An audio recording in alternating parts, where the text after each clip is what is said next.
हर हर महादेव दोस्तों। अभी हम पाइथन प्लेलिस्ट में हैं और इस वीडियो से हम देखेंगे पाइथन में जो बिल्ट इन डेटा स्ट्रक्चर्स होते हैं उनको। सबसे पहले मैं कुछ बेसिक से आपको बताऊंगा कि क्या है ये डेटा स्ट्रक्चर और इन्हें नॉन प्रिमिटिव डेटा टाइप्स भी कहते हैं पाइथन में। तो ये क्या होते हैं, तो इनके बारे में हम बात करेंगे। फिर हम जो बेसिकली चार तरीके के होते हैं उन चारों के बारे में बात करेंगे। और ये काफ़ी इम्पोर्टेंट टॉपिक है पाइथन में। अगर आप कहोगे कि लाइक पाइथन में बाकी लैंग्वेजेस से डिफरेंट क्या होता है, तो ये एक वो चीज़ है जो कि डिफरेंट होता है। और इसका यूज़ ऑलमोस्ट आप हर जगह ही करोगे, जब आप या तो कॉम्पिटिटिव कोडिंग करोगे या फिर जब आप जॉब के लिए जब आप कोडिंग राउंड में बैठोगे, तो इन सब चीज़ों का इस्तेमाल सबसे ज़्यादा होगा। तो चलिए शुरू करते हैं। फिर सबसे पहले ये non primitive data type in Python क्या होते हैं, उसके लिए हम सबसे पहले देखेंगे कि ये प्रिमिटिव टाइप ऑफ डेटा क्या होता है। तो मैंने आपको पहले ही बताया था इंट, फ्लोट, स्ट्रिंग और बूलियन के बारे में। तो ये जो होते हैं ये प्रिमिटिव डेटा टाइप होते हैं।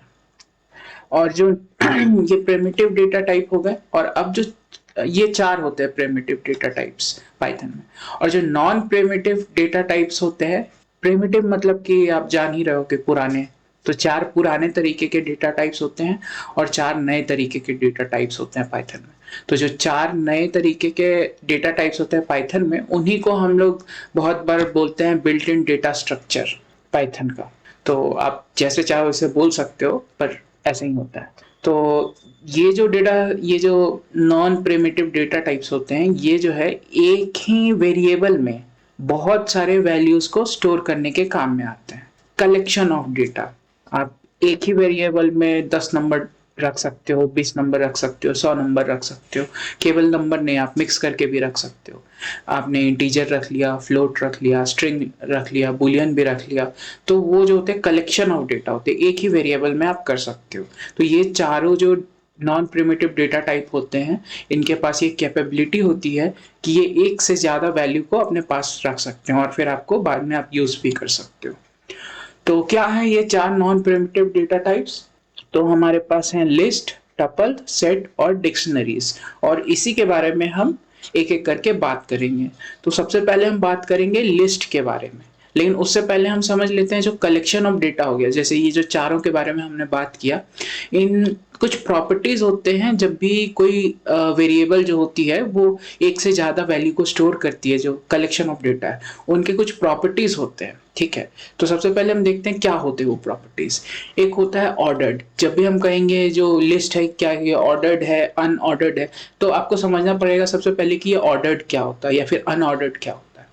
तो ऑर्डर्ड मतलब हो गया जब एलिमेंट्स, जितने भी एलिमेंट्स होते हैं, एलिमेंट मतलब कि जैसे कि आप 10 वैल्यूज को स्टोर कर रहे हो एक पर्टिकुलर वेरिएबल में, तो वो 10 वैल्यूज जो है वो एक एक एलिमेंट है उस पर्टिकुलर डेटा स्ट्रक्चर में, या फिर नॉन प्रिमिटिव डेटा टाइप के एक एक एलिमेंट है। तो जो होते हैं एलिमेंट, वो जो होते हैं स्टोर्ड होते हैं एक स्पेसिफिक ऑर्डर में। स्पेसिफिक ऑर्डर यानी कि जैसे कि ताश के पत्ते हो गए। अगर आप एक ताश का पत्ता लो एंड देन आप एक के ऊपर एक सारे पत्तों को रखते जाओ, तो आपने जो लास्ट में जो पत्ता रखा था, आप जब उठाओगे लास्ट वाला पत्ता तो सबसे पहले वही निकलेगा।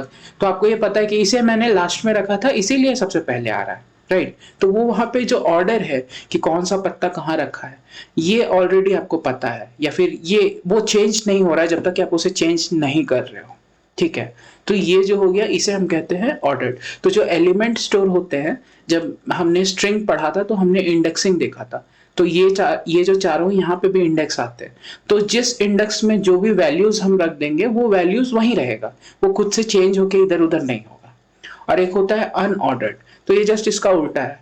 आप एक पर्टिकुलर आपने बना दिया कलेक्शन ऑफ डेटा, पर आप उसमें जो डेटा रख रहे हो वो फिक्स नहीं है कि वो जो आपने पहली बार में उसमें डाला था फर्स्ट एलिमेंट में, वो वहीं पे रहेगा। उसका वो मतलब पॉसिबल नहीं है यहाँ पे। जैसे कि फॉर एग्जांपल, अगर एक बैग है, उसमें मेरे पास बहुत सारे बॉल्स हैं, तो मैंने red ball, blue ball, green ball ऐसे करके एक एक करके डाल दिया। अब जब मैं उस बैग से बॉल निकालूंगा, तो ये जरूरी तो नहीं ना है कि जो मैंने लास्ट में जो बॉल डाला था वही उससे निकलेगा, कोई भी बॉल निकल सकता है। इस तरीके से अनऑर्डर्ड समझने का एग्जाम्पल। तो ये हो गया ऑर्डर्ड एंड अनऑर्डर्ड। ये टर्म्स आपको यूज होते हुए दिखेंगे बहुत ज्यादा। फिर होता है म्यूटेबल। म्यूटेबल यानी कि आपने एक कलेक्शन ऑफ डेटा बना दिया जिसमें आपने 10 डेटा डाल दिया, उसके बाद भी आप उसे चेंज कर सकते हो। जैसे कि आपने एक एलिमेंट को डिलीट कर दिया, 10 से 9 कर दिया, या फिर एक जो एलिमेंट था वहां पे 10 लिखा हुआ था, आपको लगा ये गलत है, यहाँ 11 होना चाहिए, तो आप उसे 10 जो था उसको 11 भी कर सकते हो। या फिर आपके पास 10 एलिमेंट है और आप चाहते हो कि इसमें एक और एलिमेंट ऐड हो जाए, तो आप वो भी कर सकते हो। इसको बोलते हैं म्यूटेबल। और देन जो इसका जस्ट अपोजिट होता है वो होता है अनम्यूटेबल। अनम्यूटेबल मतलब कि एक बार आपने क्रिएट जैसा कर दिया वो वैसा ही रहेगा, आप उसमें कुछ चेंजेस वगैरह नहीं कर सकते। आप या तो उसे क्रिएट कर सकते हो या उसे डिलीट कर सकते हो, बस आपके पास और कोई ऑप्शन नहीं है उसमें। तो ये हो गया अनम्यूटेबल। फिर आता है आपका म्यूट। जैसा आपने देखा ऑर्डर्ड एंड अनऑर्डर्ड जो होगा, इसमें से कोई भी जो आपका लिस्ट, टपल, सेट या डिक्शनरीज है, ऑर्डर या अनऑर्डर एक ही हो सकता है, म्यूटेबल या अनम्यूटेबल एक ही हो सकता है। तो इस तरीके से आप समझो। एंड जो डुप्लीकेट हुआ, तो बहुत बार हम बोलते हैं डुप्लीकेट हुआ, एक्चुअली ये प्रॉपर्टीज आप कह सकते हो, पर बेसिकली ये सिंपल बता रहा है कि उस पर्टिकुलर कलेक्शन ऑफ डेटा में आप डुप्लीकेट वैल्यूज रख सकते हो कि नहीं। यानी कि मतलब मैंने 10 वैल्यू लिया जिसमें कि 1 2 2 2 2 2 1 ऐसे करके है, तो क्या आप जो इतने बार आप 2 लिख रहे हो वो तो डुप्लीकेट वैल्यू हुई, तो क्या आप उसमें वो रख सकते हो कि नहीं। अगर नहीं रख सकते तो आप कितना भी बार 2 2 2 डाल दो, वो एक ही बार 2 लेगा। सो अगर आप 10 नंबर है और आपने उसमें 9 बार 2 यूज किया है और एक बार 1, लाइक 9 टाइम्स 2 एंड देन 1, तो जब आप इसे क्रिएट करोगे तो वो आपको लास्ट में 2 एंड 1 ही बस दिखाएगा, जितने भी डुप्लीकेट वैल्यूज थे वो नहीं दिखाएगा, वो स्टोर नहीं करेगा उसे। तो ये होता है डुप्लीकेट। तो अब हम शुरू करते हैं लिस्ट। सो जो लिस्ट होती है वो आपकी यूज होती है मल्टीपल वैल्यू स्टोर करने के लिए इन अ सिंगल वेरिएबल। ओके, ये सारे ही कलेक्शन ऑफ डेटा का मतलब ही यही होता है। देन लिस्ट जो है वो ऑर्डर्ड है, यानी कि आप जो भी एलिमेंट जहां रख रहे हो, जैसे कि अगर मैं ये जो है 2 जो है ये 0 इंडेक्स हो गया, ये 1 हो गया, ये 2 हो गया। जब हमने स्ट्रिंग पढ़ा था तो हमने आपको बताया था, हम लोगों ने जब हमने स्ट्रिंग पढ़ा था तो हमने ये देखा था। सेम वे में यहाँ पे भी इंडेक्सिंग होगा। तो जो 0 पोजीशन पे अगर 1 है, एक बार मैंने इसे बना दिया तो ये हमेशा 0 इंडेक्स पे ही ये 1 रहेगा, ये इधर उधर चेंज नहीं होगा, इसीलिए ये ऑर्डर्ड है। ये म्यूटेबल है, यानी यहाँ अगर एप्पल लिखा है और मुझे लगे नहीं ये एप्पल यहाँ नहीं होगा, मुझे यहाँ ऑरेंज चाहिए, तो मैं इसे चेंज कर सकता हूँ। तो ये हम कर सकते हैं यहाँ पे। एंड देन ये जो है can store duplicate values. Okay, so यहाँ पे ये डुप्लीकेट वैल्यूज भी स्टोर कर सकता है। अगर मैं चाहूँ तो 2 2 2 2 करके मैं बहुत सारे 2 को स्टोर कर सकता हूँ। List can store value of any data type. यहाँ पे कोई भी डेटा टाइप का आप डेटा इसमें स्टोर कर सकते हो।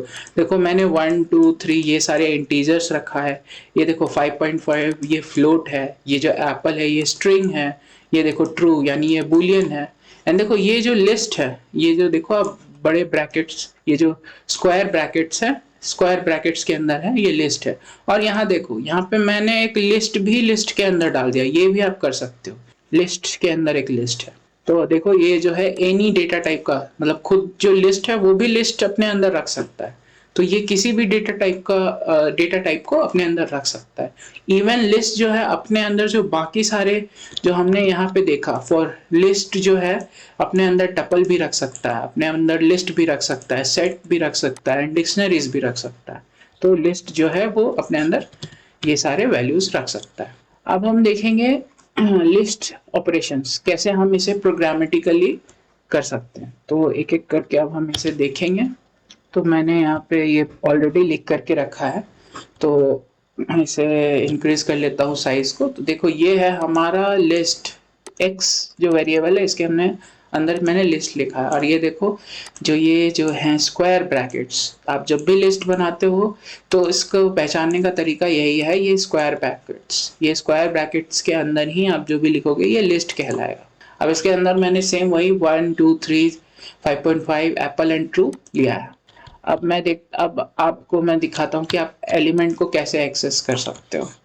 अब जैसे मैंने प्रिंट x का 0 कहा, तो देखो 0 इंडेक्स पे 1 था तो इसने 1 प्रिंट कर दिया। देन मैं अगर चाहूँ कि मैं छोटा कर देता हूँ इसे थोड़ा, ताकि आप देख सको अच्छे से। अब मैं चाहूँ कि x का -1, तो x का -1 ट्रू है। अब देखो ये रिवर्स इंडेक्सिंग भी यहाँ पे चलती है। तो ये सारे मैंने आपको स्ट्रिंग में ऑलरेडी बता दिया है। तो सेम तरीके से आप यहाँ पे उसे यूज कर सकते हैं। यहाँ पे देखो मैंने कहा कि थर्ड इंडेक्स से शुरू करके लास्ट तक प्रिंट करो, तो देखो 0 1 2 3 थर्ड इंडेक्स है 5.5। सेम वे में फिर मैंने कहा third index and fifth index के बीच में जो भी हो सकते हैं प्रिंट करो, तो थर्ड फोर्थ इसने प्रिंट किया, क्योंकि आपको पता है कि ये जो लास्ट नंबर है ये जो है ये इसे नहीं लेता है, इसे इंक्लूड नहीं करता है लास्ट वाले को, इंडेक्स को। देन यहाँ पे मैंने कहा कि -2 से सारे प्रिंट कर दो, तो ये ट्रू -1 है एंड एप्पल -2 है। ओके, तो इसने यहाँ -2 से शुरू करके लास्ट तक प्रिंट कर दिया। आप एक बार स्ट्रिंग वाले जो वीडियोस हैं उसे एक बार फिर से देख लेना, आपको ये समझ में आ जाएगा। मैं इसीलिए इसे जल्दी जल्दी बता रहा हूँ, क्योंकि ये ऑलरेडी जो है आपको समझाया हुआ है एंड सेम वे में है। बस यहाँ पे जो इंडेक्सिंग भी जो है सेम वे में है।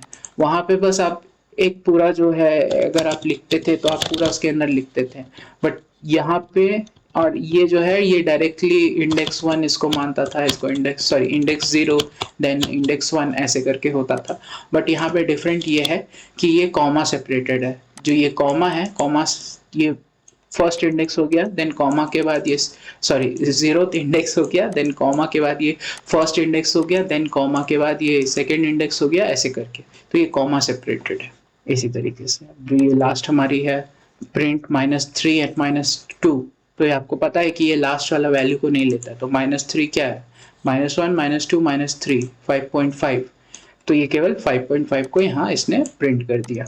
तो ये इस तरीके से आप लिस्ट को, एलिमेंट को एक्सेस कर सकते हैं। अब देखो एडिंग अ न्यू आइटम, यहाँ जो है इसे ध्यान से देखना। एक्स डॉट अपेंड, जब हम अपेंड करते हैं और उसके अंदर कोई भी वैल्यू देते हैं, तो वो जो है ये जो लिस्ट है इसके लास्ट में आके ऐड हो जाता है। मैं इसे यहाँ क्लियर कर देता हूँ। तो ये देखो अभी मैं अगर प्रिंट करूँ इससे, तो मैंने सब इसने क्या किया, एक्स डॉट अपेंड बॉय, तो ये जितने भी थे हमारे पास ट्रू तक वहां तक थे, और इसने लास्ट में एक एलिमेंट जो है बॉय ऐड कर दिया। और सिमिलर वे में अगर मैं इंसर्ट, एक्चुअली मुझे प्रिंट भी करना चाहिए यहाँ, तो मैं प्रिंट करता हूँ। अब मैंने इंसर्ट किया 3,99 3,99.99, तो आप कहोगे ये इंसर्ट किस लिए है। जब अपेंड है तो इंसर्ट से आप किसी भी पोजीशन पे इंसर्ट कर सकते हो। यहाँ पे आपको फर्स्ट में उसका इंडेक्स लिखना है एंड देन वो नंबर लिखना है। तो मैंने जो थर्ड प्लेस था, जो थर्ड इंडेक्स था, वहां पे कहा कि 99.99 को इंसर्ट कर दो। तो ये देखो उसके बाद इसने क्या है 1 2 3 0 1 2 3 थर्ड इंडेक्स, ये यहाँ पे थर्ड इंडेक्स पे इसने 99.99 को रख दिया। तो इस तरीके से हम कर सकते हैं। अब हम देखते हैं अपडेट का। तो अपडेट करने का भी तरीका जो है काफी सिंपल है। यहाँ पे हम लिखेंगे x का फोर्थ इंडेक्स, जो भी इंडेक्स पे आपको अपडेट करना है, सिंपल आप उस इंडेक्स पे कह दो कि मैं x का फोर्थ इंडेक्स पे बॉल लिखना चाहता हूँ।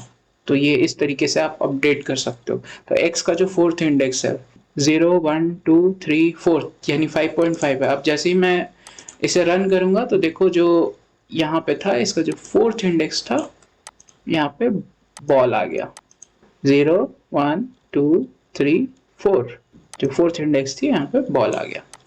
तो इस तरीके से आप अपडेट कर सकते हो। एंड देन अब हम देखते हैं डिलीशन का।